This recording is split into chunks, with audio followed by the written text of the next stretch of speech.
président tamit promoteur du Sénégal. lamb ji coow li ci jiitu woon finalement lépp gis na leen am na combat moom fi jàll temps yi ñu Balla Gaye de moom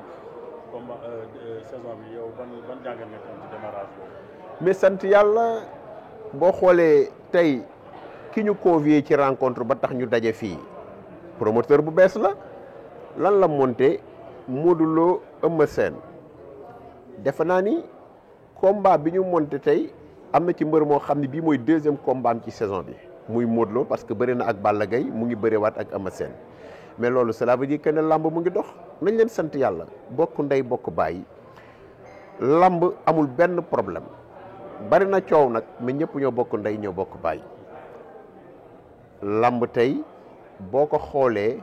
bu xewee oto yi gaare marché yi tëj boutique yi tëj stade yi fees del kër yi kenn dootul yëngatu jaaykatu caaf bi am ci dara jaaykatu ndox bi am ci dara jaaykatu sandwich bi am ci dara ban sport moo mel noonu fii ci Sénégal kon nañu dal bokk ndey bokk bàyyi li yàlla dogal na ko te ci lamb la ko def ci sportu Sénégal yëpp lamb audience bi mu fi am moom rek moo ko fi am. lamb amul problème mais bi ñuy démarré gis nañu seen kuréel yi ngeen taxawoon waaye xam nga opté woon nañu CNG bi. mujj bi ñi nga àndaloo wax nañu nga delloo poste ndax dafa amoon loo xamante ni cahier de charge bi yooyu yëpp xamu leen ci woon dara. mais dafa mel ni mujj bi gis nañ mbër yi di fa promoteur yi di fa tëgg sa doon ñëwaat ci kii woon. mais loolu waxtaan ba jubóo la rek xam nga ñun ñëpp comme naa ma la wax rek coow li bari na. en passant maa ngi nuyu l'association des promoteurs muy ay gor ay ndaanaan ay xale yu set wicc ñu bëgg seen Sénégal ñuy jàppale seen koom-koomu réew te boolewuñu ci coow boolewuñu ci coow parce que du coow mooy defar gis nga les tonneaux pleins ne font pas de bruit gis nga coow li ci buntu teen bi ñi amul baag rek la mais ñi am baag yëpp yaa ngi dégg ñu ngi tray li ñu war a tray après dem seen yoon gis nga comme ni nga ko waxee saison buy ubbi dafay doon loo xam ne dafa day am muy ñuy daje di toog di waxtaan ci kaw loolu amoon nañ suñu ay préoccupation toog nañ waxtaane ko à qui de droit ñooñu it nangul ñu ko ñu toog waxtaan yàlla mi dara tëwul def na it am nañu ay décision yoo xam ni jëloon nañu ko et après discussion mais trouvé nañu terrain d'entente ba li nga xam ni bëggoon nañu ko muy saison bi démarré ci jàmm ak salaam ñu dugg ci bismillahi rahmaani rahim dugg nañ ci bismillahi rahmaani rahim li ñuy ñaan kañ mooy ñu yeggale ko ci alhamdulillahi rabbil alamin rek lamb gañe daal. cahier de charge bi est-ce que jot ngeen ci. non cahier de charge bi jotaguñu ci. te fi ñu ko teg nangul nañu ko ministre bi mooy que ni nommeegul directeur général ba toog ak moom ak wala ay service am toog ak moom ñu peaufiner cahier de charge boo xam ni promoteurs yi dinañ ci jël place mbër yi jël ci place manager yi jël ci place amateurs yi jël ci place promoteurs yeeg mbër yeeg ñëpp toog waxtaane ko ba ñu trouver le juste milieu mais teewul on a trouvé la meilleure formule mooy que ni ministère le directeur des infrastructures autres là monsieur Sarr et autres là toog nañu waxtaan nañu ba ñu ngi organiser en attendant qu'un directeur soit nommé et que ñu discuter ci préalable yooyu. ci biir organisation bi sax keroog maa ngi dégg gis ay yenn promoteurs ñu naan en fait location bi dafa xaw a cher. mais dëgg la dafa cher location bi dafa cher boo xoolee Iba Mar lañ fa doon financé mais lu ko ëpp la ñuy financé arène nationale te arène bi ñun ñoo ko moomal suñu bopp on nous a dit que ni ay problème mu charge la entretien nangam ak nangam d'accord nañu ni am na charge am na entretien mais loolu lépp li ñu bëgg rek mooy nañ leen toog ñu waxtaane ko incha allah te yaakaar naa ni dinañ ko gën a waxtaane waat bu ñu nommé directeur général bi ba ku nekk gis ci sa bopp daal. non 500000 la mais ñun Iba Mar ñu ngi doon fay ñaar fukki junni ak xanaa peut-être jënd suuf dugal suuf benn yoon nga koy def après dem wuti sa ay chaise ak ay barrières on nous dira que ni li ñu soxla yëpp fekk fañ ko fekk mais cela veut pas dire que ni dafa war a cher parce que arène bi ñun ñoo ko moomal suñu bopp mais loolu lépp ay waxtaan la te yaakaar naa ni la structure compétente muy ministère des sports ils sont open. En passant maa ngi nuyu mon frère Matar Ba di nuyu en tant que ministre maa ngi koy nuyu di nuyu docteur Alioune Sarr et son équipe donc nuyu ministère bi yëpp nuyu suma doomu ndey promoteurs yi parce que ce sont des gens qui sont très responsables qui sont très corrects yaa ngi dégg doo leen dégg mukk ci ay détails ay nit ay gor lañu daal kon ñun ñëpp ñu ngi ànd fas yéene liggéey pour l'intérêt du Sénégal. mais récemment dégg nañ fi benn convocation bu Gris Bordeaux par le CNG ay propos yu mu tenir au mois d'avril dernier en tant que président des promoteurs ban gis-gis nga ci am. bon gis-gis bi ma ci am moom mooy coow daal nu mu gën a jeexe daal xam nga moo jig làmb daal coow li daal jeex na moi je pense que ni lu fi jaaroon la jeex na daal ci jàmm ak salaam pour l'intérêt vraiment général de la lutte de l'arène sénégalaise quoi. mais saison bi ubbi na te ku xam Pape xamee ko les grandes affiches mais ren dafa mel da nga nekk sa point en attendant. waaw xam nga boo xoolee affiche boo koy monter du da ngay jug rek monter affiche il faut toujours nga analyser paramètres yu bari contexte social économique et autres là yu yëpp daf ci am solo tey ñu ngi dugg dans quelques jours ñu ngi dugg élection tout est en stand-by ici au Sénégal donc man monté naa fi Garga Mbossé ak Moussa Ndoye pour ne salaamaaleykum rek waaw salaamaaleykum donc incha allahu rabbi dese nañu benn deuxième affiche ñu ngi xaar xool fii ak mois de mars que affaire yi qu'est-ce qui va se dessiner donc ñu mun am motivation dugg ci partenaires yi aussi ku nekk mën a bouger mais actuellement nii vraiment lépp dafa stand by daal. waaw loolu lépp pour être honnête kale guma ko damay bàyyi rek élection yi jeex tuuti ma jël suma temps jublu ci liggéey bi et puis ñëppay bëgge daal ñun làmb moo ñu tax a jóg li ñu bëgg rek mooy na gaa yi bàyyi yàq bàyyi dénigrer suñu sport national li yàlla def ci làmb ci yàlla la ci làmb la ko yàlla def nañ leen ànd bokk ndey bokk bàyyi làmb jëm kanam coow li jaruk wax yu bon yi jaruk wax yu ñaaw yi jaruk fii ku mën rek defal fii ku seet loo mën a jàppale sa am réew rek ñëwal nga def quoi. xam naa beneen affiche bi yaa ngi naan toogagoo mais peut-être yaa ngi am ay genre njort est-ce qu'on peut s'attendre à une très grande affiche. non affiche bu mag lay doon xam nga man dama wax benn mbir ci début bi ba léegi suma statut en tant que président des promoteurs mayatuma may xëccoog affiche wala nangam ak nangam sama gars yi ñu ngi organiser ku nekk jëlal li nga mën a jël man de toutes les façons li ci des danaa seet nu ma ciy roccee li ma bëgg.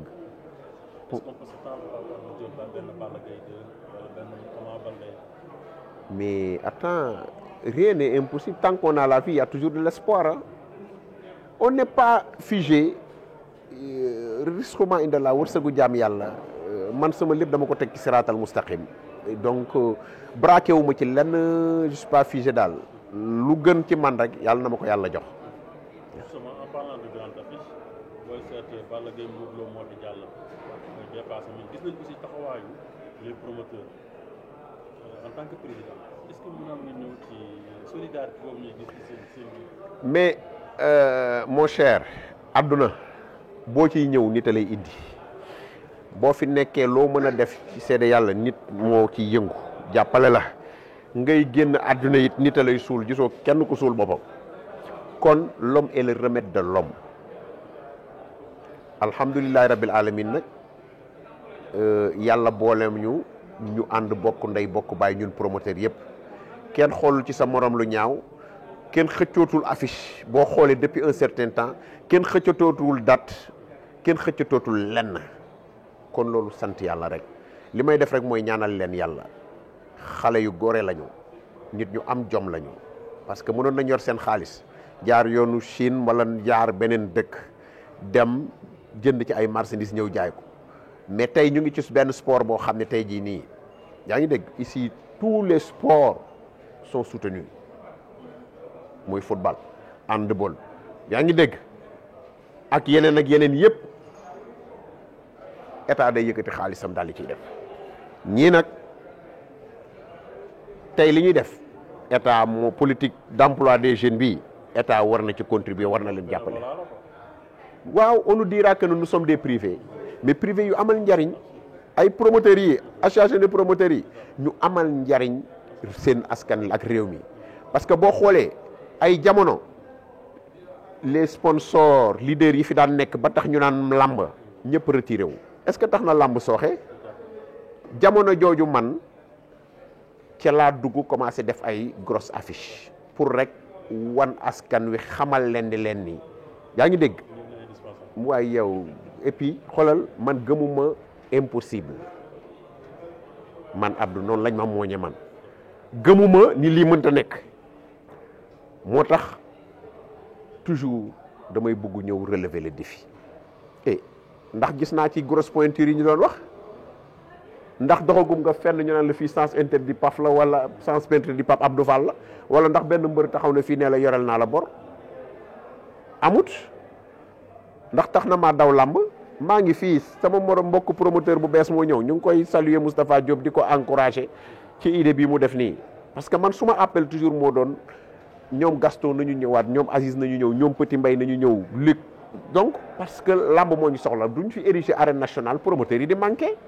wala grosse affiche dootul am kon promoteurs yi yal na yàlla defal leen jàmm dolli leen sutura association bi ñu am jom lañu ñu solidaire lañ ñu soppante lañu ñu ku nekk da nga bëggal sa morom réussite te loolu mooy bokk ndey bokk baay parce que kenn yorul wërsëgu kenn waaw. justement wax nga ko combat bi ñu fi indi tey Modou Lo Eumeu Sène en tant que promoteur revanche la nga ko gisee. waaw dama fi teew parce que ki nga xam ni moo koy organiser day kenn ci man Moustapha Diop mën naa ne la ni ça fait 15 ans ñu ngi ànd muy nit ku am jom nit ku bëgg réewam di chef d'entreprise nit ku mës a am vision nit ku mës a bëgg làmb xëy na tey lañ ko gis mais yàgg na ci làmb waaw Moustapha fut directeur général de la 2STV man bu ma mësee dugg 2S moo ma fa indi TFM nekk na fa directeur général déet mais c'est un spécialiste en événement 37.5 ba pare promoteur bu mës a organiser les grosses affiches là jàppale na la xëy na nit ñi dañ ko dul gis mais lépp il a toujours coordonné kon ñu ngi koy ñaanal yàlla mu yegg si ci jàmm ak salaam dal jàmm ak salaam pierre am bi mu indi ci l'édifice muy édifice muy développement lamb bi yàlla na ci dugg ci bismillahi rahmaani rahim yeggale ak sagoom ci alhamdulillahi rabbi alamin parce que am réew nii la boo gisee nit mu nekk ci yoonu siraatal mustaqim ñaanal ko jàmm ak salaam rek parce que yàlla la mu def ci moom ba teg ko ci yoon woowu yàlla rek a ko xam kon àndal ak moom rek ci loolu mooy justifier suñu présence di ñaan ñaari mbër yi combat revanche la yàlla na yàlla dugal leen ci lamb bi ci bismillahi rahmaani rahim ñu yeggale ci alhamdulillahi rabbil alamin di leen ñaan nag ñu gën am pas-pas par rapport ak jàppale promoteur bi ci délai yi ci heure de convocation yi ci exécution wu plan promotion bi waaw 16h ba léegi de gis nga ko de il est actuellement 18h35 waaw loolu nag dafa bokk ci ay réalité lamb dafa bëri ay feem de Alaaji Mansour waaw moom moo tax may ni damay lancer appel ñu gën di jàppalante rek yaa ngi dégg man du ma condamner kenn ku nekk am nga sa ay raison mais dañ leen gën a waxtaan gën a defaraat gën a orienté waat suñu sport bi parce que c'est un produit qui est vendable. jàmm ak salaam yàlla na fi yàlla def jàmm ñu dugg ci élection yi ci bismillahi rahmaani rahim yeggale ko ci alhamdulillahi rabbil alamin Sénégal mooy gagné parce que képp ku mu mënta doon doomu Sénégal nga loolu laay ñaan et que saison bi it yàlla may ñu saison jàmm ak salaam et puis que l'arène sénégalaise gagne quoi. dama fàtte mais sa doomu ndey Abdoulaye génn na temps yi def benn sortie xaw ma ndax am seetaan nga ko mu jël. lu ça m'intéresse pas seetaanuma. damay wax ni Paf man Pape Abdou Fall je regarde jamais le rétroviseur xam naa ni xamuloo li ma xam ci yow. noonu man Sénégal fii je regarde jamais le rétroviseur j'ai toujours servi mon pays ci agriculture ci jeunesse ci sport yaa ngi dégg wax baax amul fu ma jaar ñu naan cam te du mës a amit tant que maa ngi sant Fall déggoo ma di yaa ngi dégg wax baax yàlla rek laa gis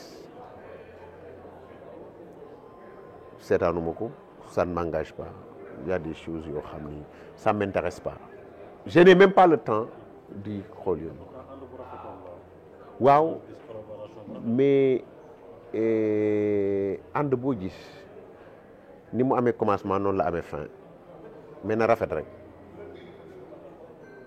na rafet parce que àdduna moom yaa ngi dégg wax baax yàlla c'est le seul juge. Le mot final de Pape.